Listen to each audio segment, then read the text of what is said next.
नमस्कार दर्शक बंधु मु ज्योतिर्विद कैलाश दास स्वागत करुच्ची आपणकर आस्ट्रो संवाद ज्योतिष भित्तिक कार्यक्रम बृहस्पति जो 12टी चयन करेंगे 12 राशि फलाफल कौन हम से विषय में आलोचना करवा आज कर्कट राशि एकादश बृहस्पति एवं शनि अष्टम एकादशे सर्वं फलं दद्याति जेहेतु बृहस्पति एकादश अच्छा धन संपद प्राचुर्य प्रतिपत्ति नूतन गृह निर्माण विदेश यात्रा नूतन भूमि क्रय जानवाहन क्रय करेंगे एवं मूल्यवान धातु क्रय करेंगे समस्त दुख क्लेश द्विधार मुक्ति पाइबे एवं समस्त आर्थिक अनाटन मुक्त पाइबे आयर नूतन पंथा कर नूतन व्यवसाय सुजोग जुटिब किंबा व्यवसाय शाखा बढ़ाया उद्यम करेंगे कि योजना करेंगे व्यवसाय मान ये जो 8 मास रहा चलित वर्षर अत्यधिक शुभ फल पाइबे नूतन आय वाणिज्य व्यवसाय वृद्धि नूतन व्यवसाय चुक्तिबद्ध व्यवसाय मान जो 8 वर्ष रहा अवशिष्ट 8 मास रहा अत्यंत शुभ फलदायक है किंतु अष्टम शनि हेतु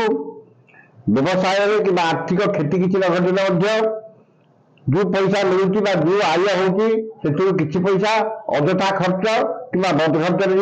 कि लोक पैसा को मागिक ने ठीक ठाक देवे ना एवं मुख्य समस्या है कर्कट राशि व्यक्ति मान आय कौन असुविधा हम नहीं व्यवसाय किसी असुविधा हम नहीं शारीरिक पीड़ा एवं मानसिक दुश्चिंता जिते आय अधिका हेल्ले मन अशांत अस्थिर एवं व्यग्र जिनसा केवल कर्कट राशि सब वर्गर व्यक्ति माने शारीरिक पीड़ा मानसिक दुश्चिंता परिवार में मतांतर ये सब वर्गर व्यक्ति माने भोगे व्यवसाय मान 8 मास अत्यंत शुभ फलदायक जो मानकर वैवाहिक कर्म होना विलंब घटी से वैवाहिक कर्म सुरुखुरे संपन्न हो विद्यार्थी माने नूतन विद्या उच्चतर शिक्षा एवं उन्नत शिक्षा प्रति अग्रगति करेंगे एवं विद्या प्रति आग्रह स्कॉलरशिप एवं समस्त विद्या सफल कृतकार्य हेबे एवं जो माने निजुक्ति आशायी चाकरी बाकरी पाईना बेकार बसी से एप्रिल मे मास 1 तारिख ठारू निजुक्ति पाइबे कि कौन कर्मसंस्थान योग करेंगे कि नूतन भाव में कौन व्यवसाय कि कर्मारंभ करेंगे कर्मजीवी माने कर्म उन्नति उच्च सम्मान उच्च पदवी प्रमोशन कि नूतन दरमा किसी वृद्धि घटवे एवं कर्मस्थान समस्त सुविधा सुजोग हासिल करेंगे सबु वर्गर व्यक्ति माने आर्थिक समस्या मुक्ति पाइबे आर्थिक केवल सब वर्गर व्यक्ति माने शारीरिक पीड़ा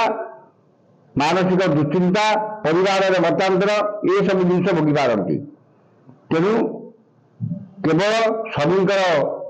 कवच कि जंत्र धारण कर शनि मंत्र पाठ करें ये समस्त समस्या दूरीभूत पाइबे दूर हो अत्यधिक शुभ फल प्राप्ति हो जो मैंने जंत्र कि कवच धारण कर असमर्थ हमें सुविधा सुजोग न रहे तेरे बाड़ीगला मूल को शुक्लपक्ष शनिवार दिन आनी बेकरे कि डाण हाथ में पुरुष मैंने बाम हाथ में स्त्रीलोक मैंने बांधी शनिकर मंत्र पाठ करें ये समस्त अशुभत्व दूर हो अत्यधिक शुभ फल पाइबे जो मानकर पुष्या कर्कट से माने अत्यधिक शारीरिक पीड़ा एवं परिवार अशांति एवं